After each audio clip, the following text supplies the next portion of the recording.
السلام علیکم محترم ناظرین، اسے کفن کون دے گا؟ حضرت سیدنا ابو عبداللہ ایک مسجد میں مؤذن تھے۔ آپ فرماتے ہیں، میرا ایک نوجوان پڑوسی تھا، جیسے ہی میں اذان دیتا وہ فوراً مسجد میں آ جاتا اور ہر نماز باجماعت پڑھتا۔ نماز کے بعد فوراً جوتے پہنتا اور اپنے گھر کی طرف روانہ ہو جاتا۔ میری یہ خواہش تھی کہ کاش یہ نوجوان مجھ سے گفتگو کرے اور مجھ سے اپنی کوئی حاجت طلب کرے۔ پھر ایک دن وہ نوجوان میرے پاس آیا اور کہنے لگا، اے ابو عبداللہ، کیا تم مجھ سے کچھ دیر کے لیے قرآن پاک دے سکتے ہو تاکہ میں تلاوت کر سکوں؟ میں نے اسے قرآن پاک دے دیا۔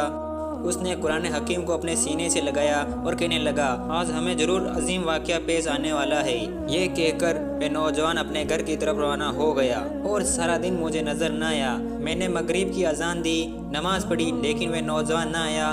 پھر عشاء کی نماز میں بھی وہ نہ آیا تو مجھے بڑی تشویش ہوئی۔ نماز کے فوراً بعد میں اس کے گھر کی طرف روانہ ہو گیا۔ وہاں پہنچا تو دیکھا کہ اس نوجوان کی میت وہاں موجود تھی اور ایک طرف بالٹی اور لوٹا پڑا ہوا ہے اور قرآن پاک اس نوجوان کی گود میں ہے۔ میں نے قرآن پاک کو اٹھایا اور لوگوں کو اس کی موت کی خبر دی اور پھر ہم نے اسے اٹھا کر چارپائی پر رکھا۔ میں ساری رات یہ سوچتا رہا کہ اس کا کفن کس سے مانگوں، اسے کفن کون دے گا۔ جب جنازے فجر کا وقت ہوا تو میں نے اذان دی۔ پھر جیسے ہی مسجد میں داخل ہوا تو مجھ سے محراب میں ایک نور سا نظر آیا۔ جب وہاں پہنچا تو دیکھا کہ ایک کفن وہاں پڑا ہوا ہے۔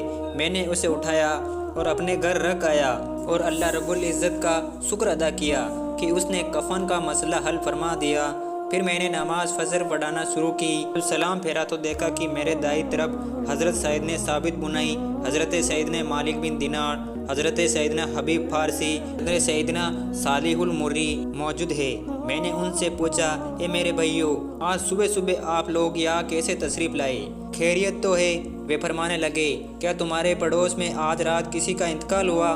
میں نے کہا، جی ہاں، ایک نوجوان کا انتقال ہوا ہے جو میرے ساتھ ہی نماز پڑھا کرتا تھا۔ انہوں نے کہا، ہمیں اس کے پاس لے چلو۔ میں انہیں لے کر اس نوجوان کے گھر پہنچا تو حضرت سیدنا مالک بن دینار نے اس کے چہرے سے کپڑا ہٹایا اور اس کے سجدے والی جگہ کو بوسہ دینے لگے۔ اے حضرت، میرے باپ تجھ پر قربان، تا بھی تیرا حال لوگوں پر ظاہر ہوا تو نے اس جگہ کو چھوڑ دیا، ایسی جگہ سکونت اختیار کر لی جہاں تیرا کوئی جاننے والا نہ تھا۔ اس کے بعد ان بزرگوں نے اس نوجوان کو غسل دینا شروع کیا۔ ان میں سے ہر ایک کے پاس ایک کفن تھا۔ ایک یہی کہنے لگی کہ اس نوجوان کو میں کفن دوں گا۔ جب منہ ملا تل پکڑ گیا تو میں نے ان سے کہا، میں ساری رات اس پریشانی میں رہا کہ اس نوجوان کا کفن کون دے گا، اور پھر میں مسجد میں صبح آیا اور اذان دینے کے بعد نماز پڑھنے لگا۔ سامنے محراب میں مجھے یہ کفن نظر آیا۔ میں نہیں جانتا ہوں کہ کس نے یہ کفن رکھا ہے۔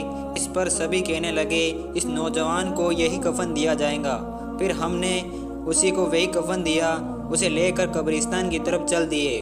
اس نوجوان کے جنازے میں اتنے لوگ شریک ہوئے، ہمیں کندھے دینے کا موقع نہ ملا۔ معلوم نہیں کہ اتنے زیادہ لوگ کہاں سے نوجوان کے جنازے میں شرکت کے لیے آ گئے تھے۔ اگر آپ نے اس ویڈیو سے کچھ علم حاصل کیا ہے تو ویڈیو کو لائک ضرور کریں۔